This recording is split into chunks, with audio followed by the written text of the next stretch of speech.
원래 40년 전에 들어갔었어야 된다고요. 그렇죠? 근데 그때 이스라엘 백성이 뭐라고 그러셨어요? 할 수 없다고 그랬어요. 40년 전에 하나님이 비전 주셨어요. 그런데 12를 보냈는데 2명만 할 수 있다고 그랬어요. 저들은 우리의 밥이라.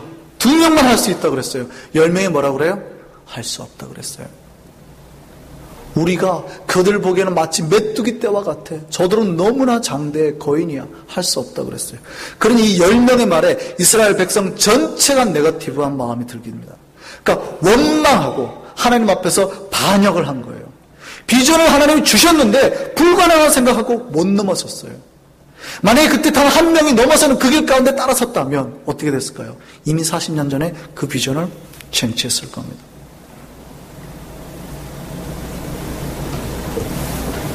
하나님께서 할 수 없다는 했던 그 한 세대 전 사람들에게 고난을 주시죠. 광야에서 40년간 스탑, 정지 기간을 가집니다. 더 이상 발전할 수 없는 거예요. 이 40년이 지난 다음에 하나님께서 다시 새 비전을 주십니다. 그러니까 과거의 실패가 있죠. 과거의 실패는 뭐였어요? 할 수 없다는 사람들이 많은 거예요. 그러니까 지금 여호수아가 리더가 되고 난 다음에 하나님 여호수아에게 주신 게 뭐예요? 할 수 있어, 할 수 있어, 할 수 있어.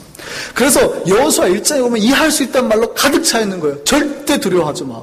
네가 만약에 내 말을 순종해서 이걸 넘으면 다 따라오게 돼 있어. 그러니까 강하고 담대하라 그러잖아요. 절대 두려워하지 말고 넘어서라는 거죠. 내가 이번에는 꼭 이 비전을 이루겠다라는 거죠. 우리 안에 그 놀라운 비전이, 하나님의 비전이 이루어지기를 기도합니다. 이번에 하나님이 여리고성을 공략하고 함락시키려고 합니다. 하나님께서 드디어 이 새 백성에게, 이스라엘 백성의 비전을 보이십니다. 그리고 이 비전을 실행하시려고 합니다. 저 땅을 드디어 주시려고 하는 거예요. 근데 이 비전을 이루는 코드가 뭘까요? 도대체 이 비전을 이루는 하나님의 방법, 그 비밀의 열쇠 키가 뭘까요? 이걸 이룰 수 있는, 그거를 이제 살펴보려고 합니다. 오늘 여리고성에 나오는데요. 여리고성은 요단강 서쪽 8km 지점에 있습니다. 예루살렘으로는 동북 방면으로 30km 정도 지점에 있는데요. 둘레가는 0.6km, 넓이가 2만 제곱킬로미터 정도 되는 성읍입니다. 여기가 아주 중요한 지점이에요. 어떠냐면 그 요단강 동편에서 서편으로 넘어갈 때의 요충지입니다. 여기로 넘어가려면 대부분 여리고성을 거쳐야 돼요. 그러니까 가장 핵심 지역에 뭘 세운 거예요? 성읍을 세웠는데 아주 굳건한 성읍을 세운 거죠. 첫 발굴이 1908년 오스트리아의 셀린박스에서 시작됐고 100년 동안 이루어집니다. 이 발굴 도운 사람만 해도 10,000명이 넘어요. 그 유적에 대한 보고서에 근거해서 말씀을 드리면 여리고성은 외벽과 내벽으로 이루어져 있답니다. 그러니까 두 겹이에요. 두 층으로 되어 있어요. 사진을 한번 보여주실까요?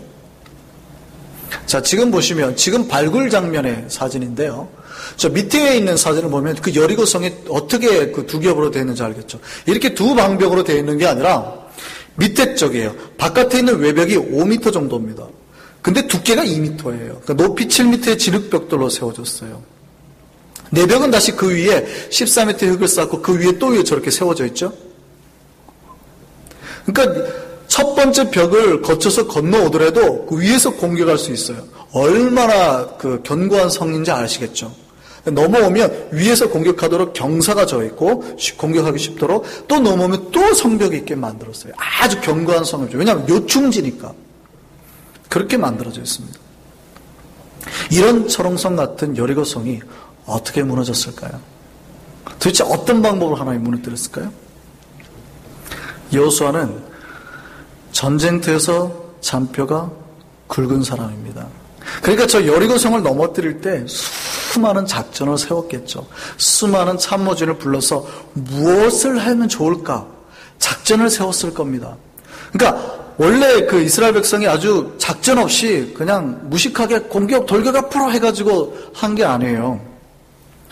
무슨 얘기냐면, 이 여리고성 다음 성 싸움이 뭐예요? 아이성이죠. 아이성 싸움 때 어떻게 이긴 줄 아세요? 매복 작전을 썼습니다. 삼국지 보면 우리가 잘 나오죠. 어떻게 됐냐면 이미 부대를 숨겨놔요. 아이성 주변에. 그리고 나머지 소수의 병력만 가지고 아이성에 갔습니다. 막 싸우다가 갑자기 지는 척을 하고 도망가요. 그러니까 어떻게 해요? 승기가 지금이다. 뒤에서 도망가는 사람 공격하면 훨씬 수월하잖아요. 그러니까 쫓아나오기 시작하는 겁니다. 막 도망가니까 쫓아나와요. 그러니까 어떻게 해요? 숨어있던 병사들이 성으로 빨리 들어가 버리죠. 그리고 성문을 닫아버립니다. 그러니까 앞뒤로 싸우게 되니까 도망갈 데가 없어서 항복해버리는 거예요. 지는 거예요. 자, 이런 작전을 썼단 말이에요. 그러니까 여호수아가 전쟁에 대한 전략 전술이 없는 거 아닙니다. 이미 전쟁으로 가득 찼어요. 그 전쟁에 대한 전략 전술이 가득한 사람이에요. 그런데 이 수많은 작전을 짜고 있는데 갑자기 하나님이 뭐라고 말씀하세요? 이런 전술을 주십니다. 정말 지구상에서 다시는 두고 볼 수 없을 놀라운 전술을 주십니다. 여러분은 상상하지도 못하실 거예요. 한번 읽어보실까요? 여호수아 6장 3절에서 5절까지입니다. 뭐 어떤 전법이래요? 매일매일 6일 동안 하루에 한 바퀴씩 성 주변을 도르랍니다. 7일째 되는 날에는 몇 번 도르래요? 7번을 도르래요. 총 몇 번 돌았어요? 13번을 돌았어요. 이야, 대단합니다. 지금까지 어떤 인류의 전쟁 중에서 사용됐으면 한 번도 사용되지 없는 전법입니다. 양강나팔이 무슨 만파식적인가요? 만파식적 아시죠? 신라 때 보면은 피리를 불면 적군이 다 이렇게 뭐 멈추고 쓰러진다라는 그 희귀한 전설의 피리. 뭐 그런 걸까요? 양강나팔이? 그래서 그러셨을까요? 아니면 여리고성에는 이 소리에 음파에 민감한 부분이 있어가지고 이 소리만 팍 하면 갑자기 확 무너지는 그런 약함을 알고 몰래 여호수아에게 알려줬던 걸까요? 왜 이런 전법을 주셨을까요? 그리고 이 무모한 전법이 말이 되긴 하나요? 여러분 같으면 여러분이 여호수아예요. 그럼 이 전법을 하겠습니까? 안 하겠습니까? 여러분이 장수예요. 백성들의 목숨을 여러분 손에 담보로 한 장수라고요.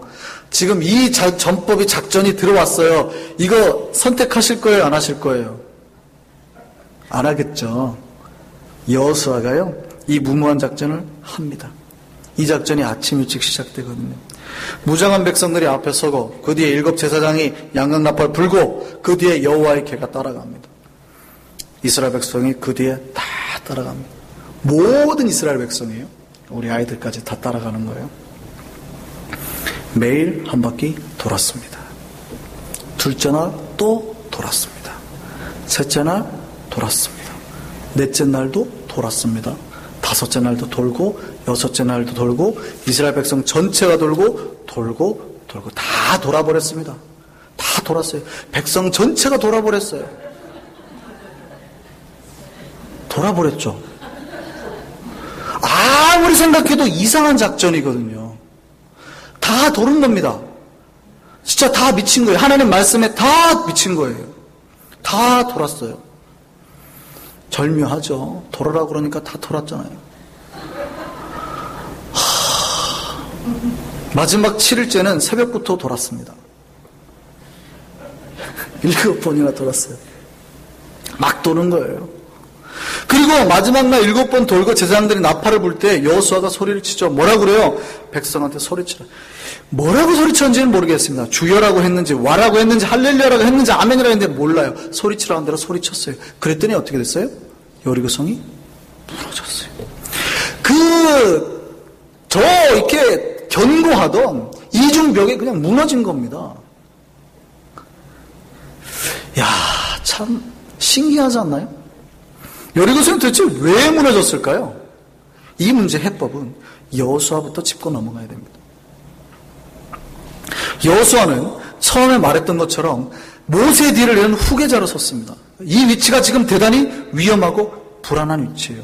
여기가 지금 이스라엘 백성의 위기의 때입니다. 어떤 여리고성이 특별해가지고 대단해가지고 하나님이 기적을 사용하신 걸까요? 그 기적 아니면 못 이길 것 같으니까? 아닙니다. 절대 아닙니다. 그런 거. 이번 전쟁이 처음이어서 하나님이 용기 주시려고 그런 걸까요? 아니라니까요.